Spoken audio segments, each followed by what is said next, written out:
Ça y est, je me suis enfin remis de la claque Logan.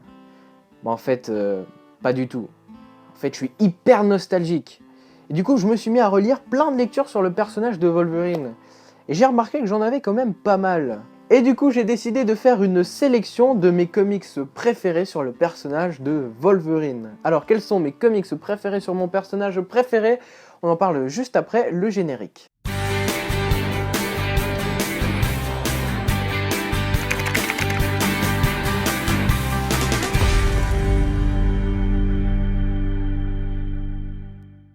Je précise avant de commencer cette vidéo que j'ai dû faire des choix. Ce sont pour moi mes coups de cœur lecture sur le personnage et je sais qu'il en existe énormément d'autres, mais voilà, j'ai dû faire des choix. Ah oui, et je précise aussi que c'est normal si cette vidéo ressemble à la deuxième partie des Tout Savoir Sur, la partie conseil lecture. Tout simplement parce que certains personnages ont tellement de conseils lecture que je préfère leur faire une vidéo consacrée à leurs conseils lecture. Premier conseil lecture, si vous ne connaissez pas le personnage.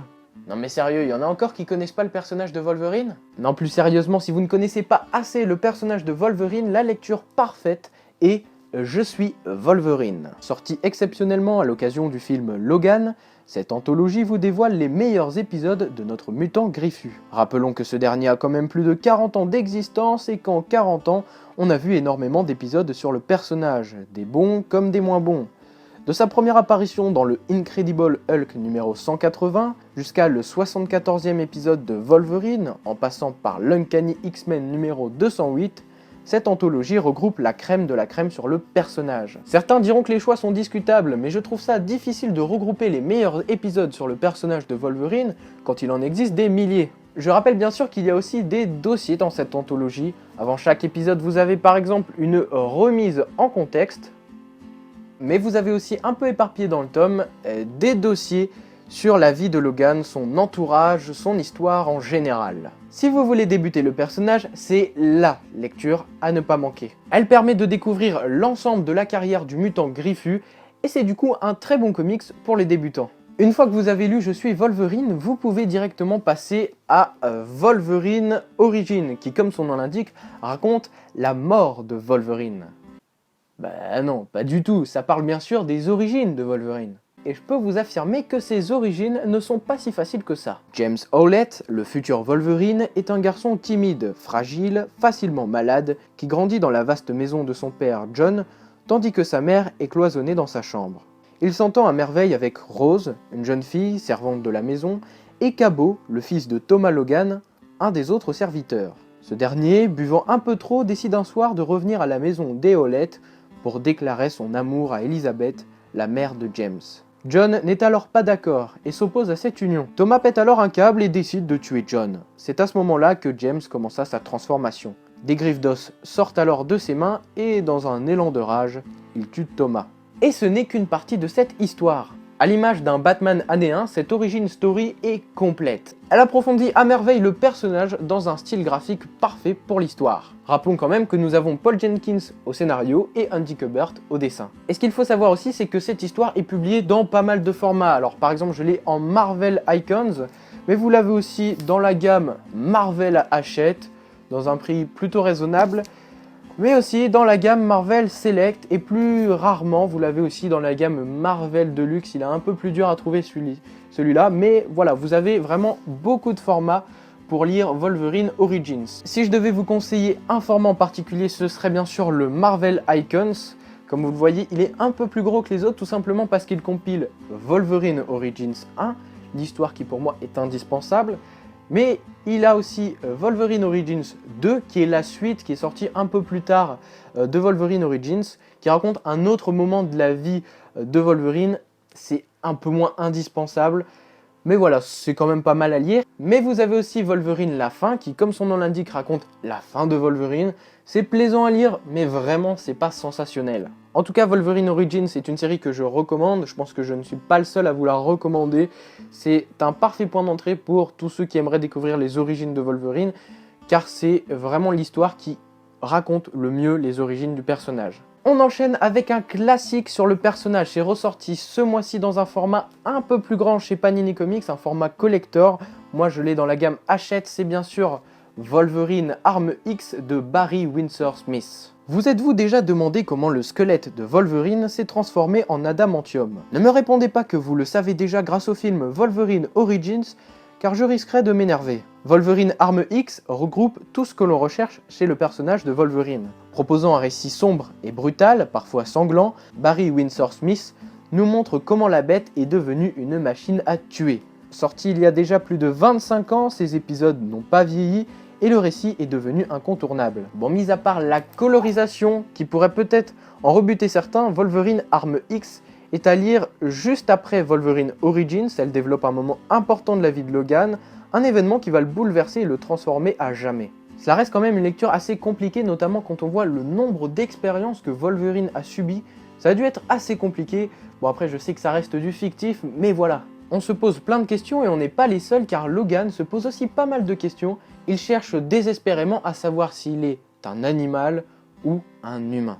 Et en parlant d'événements qui ont bouleversé le personnage, je ne pouvais pas faire cette vidéo sans toucher un mot sur Wolverine ennemi d'État. L'Hydra, la Main et l'AIM ont un nouveau plan qui risque de toucher tout l'univers de Marvel. Kidnapper Wolverine et prendre possession de son corps pour le forcer à combattre ses alliés. Devenant une menace pour ses alliés mais aussi pour lui-même, Wolverine va devoir faire face à ses propres cauchemars. On retrouve alors un Logan faillible qui reste toutefois bestial et dangereux, dans une histoire pleine de rebondissements. Côté dessin, c'est John Romita Jr. qui propose l'un de ses meilleurs boulots, même si toutefois certaines planches restent inégales.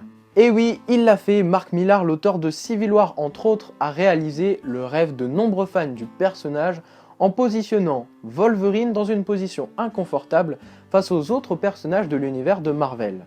Wolverine ennemi d'État est pour moi un récit incontournable sur le personnage. Il est sans prise de tête et du coup il manque peut-être un peu de finesse, mais il propose une histoire inédite et du coup originale sur le personnage. Wolverine ennemi d'État, c'est à retrouver en format Marvel Select chez Panini Comics.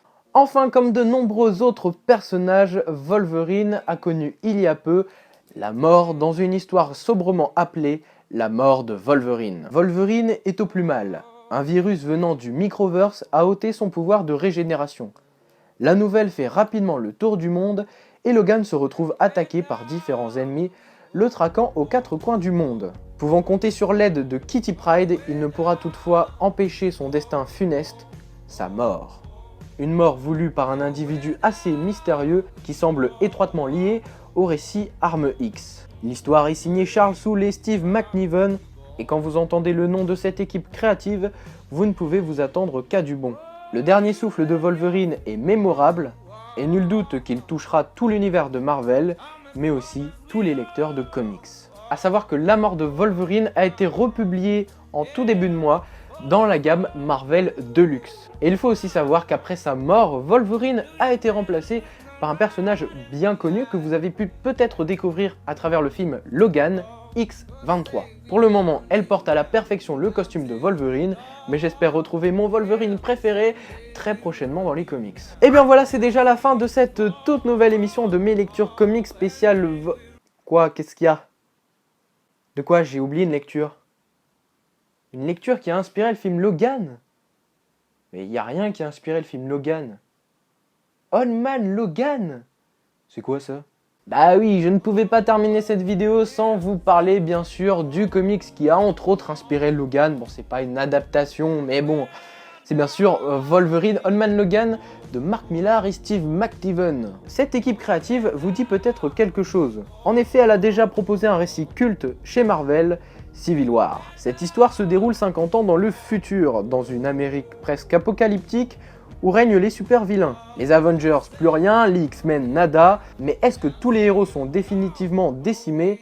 Eh bien peut-être pas, il y a peut-être un espoir, et cet espoir s'appelle Logan. Logan qui s'est retiré du monde super-héroïque et qui vit sa vie paisiblement avec sa famille. Mais le passé va refaire surface lorsque Hawkeye, devenu aveugle, vient lui demander de l'accompagner pour remettre un chargement à New Babylon, anciennement New York. S'ensuit un road movie sanglant où Wolverine va devoir faire face à de nombreux ennemis, comme par exemple un dinosaure symbiote, oui ça existe, dans le but de proposer une dernière aventure aux mutants griffus. Et on s'en sort avec un incontournable, un récit culte, un classique, bref, un chef-d'œuvre sur le personnage de Logan. Les dessins de Steve McNiven sont top et bien sanglants, comme vous pouvez le voir par exemple avec ces quelques pages. Et quand je vous dis que c'est hardcore, je ne rigole vraiment pas. Voilà, alors après, il faut bien sûr préciser que ça se passe dans un univers parallèle. Dans 50 ans, l'univers de Marvel ne ressemblera sûrement pas à ça. Sûrement que dans 50 ans, Peter Parker aura toujours 20 ans et Tante May sera toujours vivante. Mais après voilà, ce n'est pas parce que c'est un Elseworld qu'il ne faut pas lire cette histoire. Cette histoire est incontournable, franchement, je vous la conseille. Si vous ne l'avez jamais lue, c'est vraiment la lecture à ne pas manquer sur le personnage de Wolverine. Alors, certains diront qu'elle a un peu inspiré le film Logan. Alors, sur certains points, je suis d'accord, comme par exemple l'ambiance un peu futur apocalyptique qu'on retrouve notamment dans certaines scènes de Logan, mais aussi l'ambiance peut-être, oui, western, on va dire.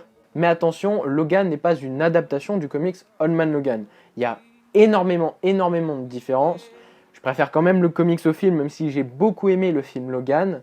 Et franchement, je vous conseille d'aller voir cette œuvre qui est voilà incontournable sur le personnage. Et bien voilà, c'est déjà la fin de cette nouvelle émission de mes lectures comics spéciales Wolverine.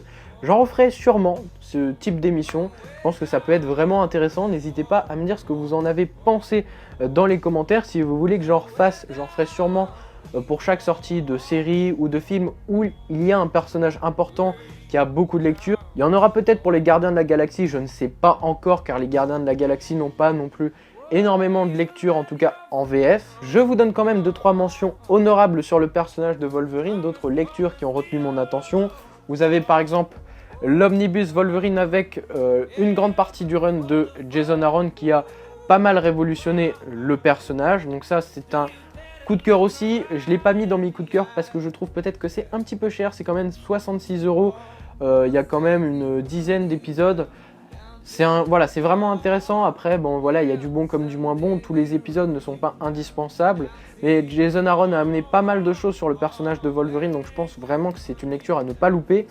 Il y a aussi, bien sûr, Wolverine de Chris Claremont et Frank Miller. Alors Chris Claremont avait commencé la série de Wolverine il y a déjà pas mal de temps. Et du coup, c'est sorti dans la collection Marvel Hachette. Je crois qu'il n'y a que ce format pour le moment. On a les 4 premiers épisodes de la série de Wolverine et on retrouve du coup Wolverine en voyage au Japon, un peu comme Wolverine le combat de l'immortel.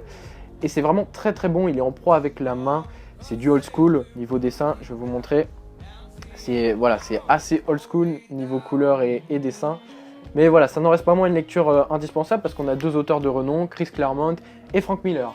Enfin, bien sûr, une série que je pouvais vous conseiller mais que j'ai préféré ne pas mettre, la série Wolverine and the X-Men, qui est la dernière série avant la mort de Wolverine. C'est une série assez fun où Wolverine va reprendre l'école de Charles Xavier. C'est aussi proposé par Jason Aaron et c'est ressorti dans la gamme Marvel Deluxe chez Panini Comics sous 4 tomes Marvel Deluxe, je crois. C'est vraiment un gros coup de cœur cette série car elle est fun et elle change de tout ce qu'on a l'habitude de lire sur le personnage de Wolverine. Alors c'est pas centré sur le personnage de Wolverine, c'est centré vraiment sur l'école. Donc vous allez avoir de nouveaux mutants qu'on a vu notamment naître dans le run de Grant Morrison. J'espère que vous me suivez encore. Mais voilà, il y a d'autres personnages aussi, comme par exemple Iceberg qui est aussi présent, Tornade, Kitty Pryde et bien d'autres. Donc voilà pour les quelques mentions honorables. Je referai peut-être une autre vidéo sur d'autres conseils lecture sur le personnage de Wolverine. Mais bon, avant, je ferai d'autres personnages en fonction de l'actualité du coup, cinématographique, série télé, etc. Voilà, pour vous partager un peu de grosses lectures sur chaque personnage. En attendant la sortie d'une nouvelle vidéo, je vous rappelle que vous pouvez me retrouver sur les réseaux sociaux Facebook, Twitter et Instagram. Les liens sont dans la description. Et puis d'ici là, lisez des comics et parlez-en autour de vous. A bientôt!